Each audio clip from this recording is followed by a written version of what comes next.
Birleşme Agentligining xabar qilishicha, Taklamakon qumliqining girvaklariga joylashgan Xotan ittifoq yezi nomidagi bir yezning borligi ma'lum bo'lgan. Bu joyda har xil millatlar aralash o'tiraqlashgan bo'lib, tajriba maydoni o'rnida ishlatilganligi va kollektiv osmonlasiya faoliyatlari elib berilganligi oshkorlangan.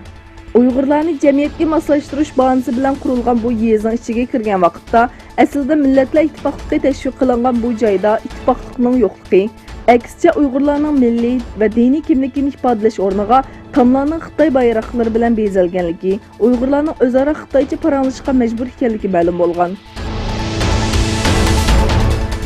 Kanadada faoliyat qilayotgan Uyg'ur faoliyatchi Mehmet To'xtapandi 2 kundan buyon Kanada Tashqi ishlar ministrligida muhim shaxslar bilan Sharqi Turkiston haqida uchrashuvlarda bo'ldi. Kanada parlamenti va Tashqi ishlar ministrligida ziyoratini davomlashtirayotgan Mehmet To'xtapandi Tashqi ishlar ministri Kristina Freeland bilan ko'rishdi. Islom hamkorlik tashkilotining Saudiya Arabistonining Jidda shahrida ochilgan yig'inida Xitoy ishg'oli ostidagi Sharqi Turkistonda Uyg'ur musulmonlari uchrayotgan kishilik huquq tajovuzchiliklari haqida bayonot e'lon qilindi.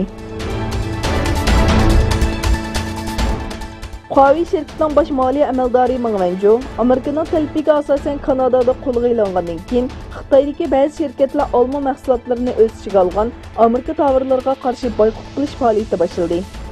Markaziy Şinjanga joylashgan elektronlik zapchas ishlab chiqarish shirkati manfaat olma mahsulotlarini ishlatgan xizmatchilarga mahsulotning bahosiga o'xshash miqdorda jarimani qo'yganligi e'lon qilindi.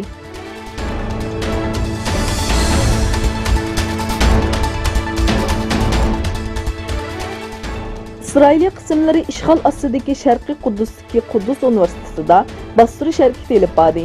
Falastin tarafdorlarining xabar qilishicha, Isroiliya qismlari Sharqiy Quddusga tava Abudus rayonidagi Quddus universitetiga bostirib kirib, ba'zi fakultetlarda oqtirish olib borgan. Isroiliya qismlari harakat jarayonida ba'zi ishxonalarga buzg'unchilik solgan va universitetning bexatarlik kuzatish apparatlarini musodara qilgan.